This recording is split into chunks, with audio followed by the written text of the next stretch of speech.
Hi all, അസ്സലാമു അലൈക്കും. Welcome back to Silnas kitchen. ഇന്നത്തെ റെസിപ്പി നല്ലൊരു വെറൈറ്റി ടേസ്റ്റി ആയിട്ടുള്ള അടിപൊളി സിമ്പിൾ ആയിട്ടുള്ള ഒരു ബ്രേക്ക്ഫാസ്റ്റിന്റെ റെസിപ്പിയാണ്.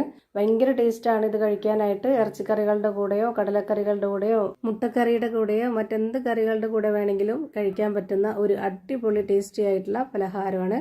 എല്ലാവർക്കും ഇഷ്ടാവും. അതുകൊണ്ട് തന്നെ വീഡിയോ സ്കിപ്പ് ചെയ്യാതെ മുഴുവനായിട്ടൊന്ന് കണ്ടു നോക്കണേ. റെസിപ്പിയിലോട്ട് കടക്കുന്നതിന് മുമ്പായി സിൽനാസ് കിച്ചൺ ചാനൽ ആദ്യമായിട്ട് കാണുന്നവരാണെങ്കിൽ പ്ലീസ് ഒന്ന് സബ്സ്ക്രൈബ് ചെയ്തേക്കണേ. ഒപ്പം തന്നെ ഈ വീഡിയോസ് നിങ്ങൾക്ക് ഇഷ്ടപ്പെടുകയാണെങ്കിൽ ഒരു ലൈക്ക് ചെയ്ത് ഷെയർ ചെയ്ത് സപ്പോർട്ട് ചെയ്യാനും മറക്കരുത്. ഇനി നമുക്ക് ഇതെങ്ങനെയാണ് തയ്യാറാക്കുന്നതെന്ന് നോക്കാം. അപ്പോൾ ഈ ഒരു പലഹാരം തയ്യാറാക്കാനായിട്ട് ഞാനിവിടെ ആദ്യം തന്നെ സ്റ്റവിലേക്ക് ഒരു പാൻ വെച്ച് കൊടുത്തിട്ടുണ്ട്. ഫ്ലെയിം ഓൺ ആക്കിയതിന് ശേഷം അതിലേക്ക് ചവ്വരിയാണ് ഇട്ട് കൊടുക്കുന്നത്. 250 ml കപ്പിന്റെ അളവിൽ 2 കപ്പ് ചവ്വരിയാണ് ഇട്ട് കൊടുക്കുന്നത്. ഈ ഒരു പാനിലേക്ക് ഇത് മുഴുവനായിട്ടും ഇട്ട് കൊടുത്തതിന് ശേഷം ഒരു മീഡിയം ഫ്ലെയിമിൽ ഇട്ട് കൊടുത്തിട്ട് ഇത് നന്നായിട്ടൊന്ന് ചൂടാക്കി എടുക്കാം. കളറൊന്നും മാറി വരേണ്ട ആവശ്യമില്ല. ഒരു 5 മിനിറ്റ് നേരം നന്നായിട്ടൊന്ന് ചൂടാക്കി എടുക്കണം. ഇത് പൊടിച്ചെടുക്കാനുള്ളതാണ്. അപ്പോൾ ഇത് നന്നായിട്ട് പൊടിഞ്ഞു കിട്ടാനാണ് ഇതുപോലെ ചൂടാക്കി എടുക്കുന്നത്. അപ്പോൾ പെട്ടെന്ന് തന്നെ പൊടിഞ്ഞു കിട്ടും. ഞാനിവിടെ 250 ml കപ്പിന് 2 കപ്പ് ചവ്വരിയാണ് എടുത്തിട്ടുള്ളത്. ഈ ഒരു അളവനുസരിച്ചാണ് ബാക്കിയുള്ള എല്ലാ ഇൻഗ്രീഡിയൻസിന്റെ അളവും ഇതിലേക്ക് എടുക്കുന്നത്. ഞാനിപ്പോൾ ഇവിടെ ഒരു മീഡിയം ഫ്ലെയിമിൽ ഇട്ട് കൊടുത്തിട്ട് 5 മിനിറ്റ് നേരം നന്നായിട്ടൊന്ന് ചൂടാക്കി എടുത്തിട്ടുണ്ട്. ഇനി നമുക്കിതിന്റെ ഫ്ലെയിം ഓഫ് ചെയ്ത് കൊടുക്കാം. എന്നിട്ട് ഇത് വേറൊരു പാത്രത്തിലേക്ക് മാറ്റണം. ഇതിൽ തന്നെ വെച്ചിരുന്നു കഴിഞ്ഞാൽ അതിന്റെ കളറൊക്കെ മാറി കരിഞ്ഞു പോവും. ഞാനിപ്പോൾ ഇത് വേറൊരു പാത്രത്തിലേക്ക് ഇട്ടതിന് ശേഷം ഒരു പകുതി ചൂടാറിയിട്ടാണ് ഇതുപോലെ മിക്സഡ് ജാറിലേക്ക് ഇട്ട് കൊടുക്കുന്നത്. മുഴുവനായിട്ടും ഇട്ട് കൊടുക്കുന്നുണ്ട്.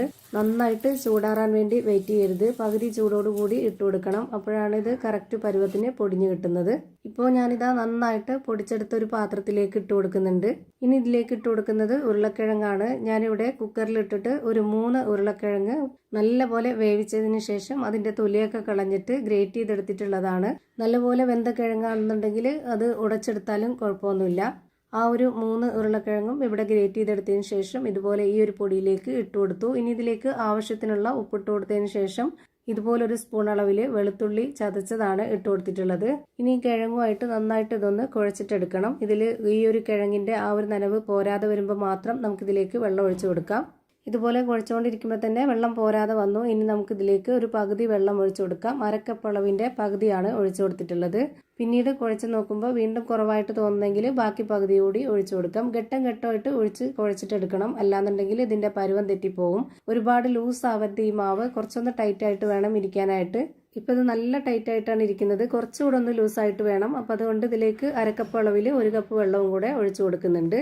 ഇപ്പോൾ ഇതിന്റെ വെള്ളവും ഇതിന്റെ പരുവവും കറക്റ്റ് ആയിട്ടുണ്ട്. ഇനി നമുക്ക് ഇതിലേക്ക് കുറച്ച് എണ്ണ ഒഴിച്ചു കൊടുക്കാം. കയ്യിൽ ഒട്ടിപ്പിടിക്കാതിരിക്കാനാണ്. എണ്ണ ഒഴിച്ചു കൊടുത്തിട്ട് ലാസ്റ്റ് ആയിട്ട് ഒന്നുകൂടി മാവ് ഒതുക്കി കൊടുക്കുന്നുണ്ട്. ഇപ്പോൾ ഈ മാവ് നല്ല പോലെ കറക്റ്റ് പരുവത്തിന് കിട്ടിയിട്ടുണ്ട്. ഇനി നമ്മുടെ കയ്യിൽ കുറച്ചുകൂടി ഓയിലൊന്ന് സ്പ്രെഡ് ആക്കിയതിന് ശേഷം ഇതിൽ നിന്ന് കുറച്ച് മാവ് എടുത്തിട്ട് ബോൾ ഷേപ്പിലാക്കി എടുക്കണം. ഞാനിപ്പോൾ ഇവിടെ ഈ ഒരു മാവ് കുറച്ച് വലിപ്പത്തിലാണ് ഇതുപോലെ ആക്കി എടുത്തിട്ടുള്ളത്. ഈ ഒരു വലിപ്പത്തിൽ തന്നെ വേണമെന്നൊന്നുമില്ല. ഓരോരുത്തർക്ക് ഇഷ്ടമുള്ള അനുസരിച്ച് വലിപ്പത്തിൽ ഇത് തയ്യാറാക്കി എടുക്കാവുന്നതാണ്. ഞാനിപ്പോൾ ഇവിടെ ഓരോന്നോരോന്നായിട്ട് ഇതുപോലെ ഈ ഒരു വലിപ്പത്തിൽ റെഡിയാക്കി എടുത്തിട്ടുണ്ട്.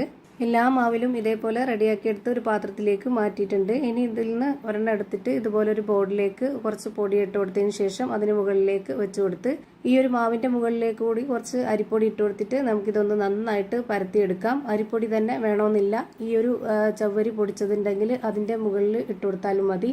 ഞാനിവിടെ വറുത്ത അരിപ്പൊടിയാണ് മുകളിലേക്ക് ഇട്ട് കൊടുത്തിട്ടുള്ളത്. എന്നിട്ട് ഇതാ ഇതുപോലെ നന്നായി പരത്തിയെടുത്തതിന് ശേഷം ഇതുപോലൊരു വക്കുള്ള പാത്രം വെച്ചിട്ട് കട്ട് ചെയ്തെടുക്കുന്നുണ്ട്. ഇങ്ങനെ തന്നെ ചുട്ടെടുക്കാവുന്നതാണ്, കുഴപ്പമൊന്നുമില്ല. ഇതാവുമ്പോൾ എല്ലാം ഒരുപോലെ കിട്ടുകയും ചെയ്യും. കാണാനും നല്ല ഭംഗിയായിരിക്കും. അതിനാണ് ഇങ്ങനെ കട്ട് ചെയ്തെടുത്തിട്ടുള്ളത്. ഇപ്പോൾ ദാ ഞാൻ ഒരു മാവും കൂടെ ഇതുപോലെ വെച്ച് കൊടുത്തു. അതിന് മുകളിലേക്കായിട്ട് കുറച്ച് അരിപ്പൊടി ഇട്ട് കൊടുത്തതിന് ശേഷം വീണ്ടും അത് നല്ല പോലെ പരത്തിയെടുത്തിട്ട് ഇതുപോലെ കട്ട് ചെയ്തെടുത്തു. അധികം ബുദ്ധിമുട്ടൊന്നുമില്ല. പെട്ടെന്ന് ചെയ്തെടുക്കാൻ പറ്റും. ഞാനിപ്പോൾ ഇവിടെ എല്ലാ മാവും പരത്തിയെടുത്തിട്ട് ഇതുപോലെ കട്ട് ചെയ്ത് വെച്ചിട്ടുണ്ട്. ഇനി നമുക്കിത് ചുട്ടെടുക്കണം. അതിനായിട്ട് സ്റ്റവിലേക്ക് ഞാനിവിടെ ഒരു പരന്ന പാൻ വെച്ച് കൊടുത്തിട്ടുണ്ട്. അതിലേക്ക് കുറച്ച് ഓയിലൊന്ന് സ്പ്രെഡ് ആക്കിയതിന് ശേഷം ഇതുപോലെ ഓരോ മാവ് ഇട്ട് കൊടുത്തിട്ടുണ്ട്.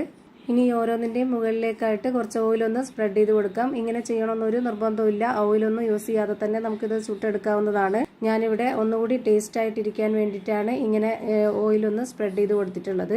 1 മിനിറ്റ് നേരം ഒരു ഭാഗം വേവിച്ചെടുത്തതിന് ശേഷം പിന്നെ നമുക്കൊന്ന് തിരിച്ചിട്ട് കൊടുക്കാം. തിരിച്ചിട്ട് കൊടുത്തതിന് ശേഷം ഈ ഒരു ഭാഗം കൂടെ 1 മിനിറ്റ് നേരം ഒന്ന് വേവിച്ചെടുക്കാം. ഇപ്പോൾ ഇതാ ഞാനിവിടെ ഒന്നുകൂടി തിരിച്ചിട്ട് കൊടുക്കുന്നുണ്ട്. അപ്പോൾ ഇതിന്റെ മുകൾ ഭാഗം ഈ വെന്ത് വന്നിട്ടുള്ള പോലെ തന്നെ താഴത്തെ ഭാഗം കൂടെ വെന്ത് വരണം. അപ്പോൾ നമുക്കിത് പാനിൽ നിന്ന് എടുത്തു മാറ്റാവുന്നതാണ്. ഇപ്പോൾ ദാ രണ്ട് ഭാഗവും ഒരുപോലെ വെന്ത് കിട്ടി. ഇനി നമുക്കിത് പാനിൽ നിന്ന് എടുത്തു മാറ്റാം. എല്ലാം ഇതേപോലെ തന്നെ ചുട്ട് ഒരു പാത്രത്തിലേക്ക് മാറ്റിയിട്ടുണ്ട്. നല്ല സോഫ്റ്റ് ആയിട്ടുള്ള പഞ്ഞ് പോലെ ഒരു അടിപൊളി ബ്രേക്ക്ഫാസ്റ്റ് റെഡിയായി കിട്ടി. നല്ലൊരു വെറൈറ്റി റെസിപ്പിയാണ്, എല്ലാവർക്കും ഇഷ്ടാവും. ഏത് കറികളുടെ കൂടെ വേണമെങ്കിലും ചേരുകയും ചെയ്യും. അപ്പോൾ ഇത്രയേ ഉള്ളൂ ഇന്നത്തെ വീഡിയോ ഇഷ്ടമായാൽ ലൈക്ക് ചെയ്യാനും കമന്റ് ചെയ്യാനും ഷെയർ ചെയ്യാനും മറക്കരുത്. അതുപോലെ തന്നെ ഞാനിടുന്ന പുതിയ വീഡിയോസ് നോട്ടിഫിക്കേഷനായിട്ട് കിട്ടുന്നതിന് വേണ്ടി സബ്സ്ക്രൈബ് ചെയ്ത് ബെല്ലൈക്കൺ അമർത്തി അതിൽ ഓൾ എന്ന ഓപ്ഷൻ എനേബിൾ ചെയ്ത് കൊടുക്കാനും മറക്കരുത്. പുതിയൊരു വീഡിയോയുമായി വീണ്ടും വരും. Thank you for watching.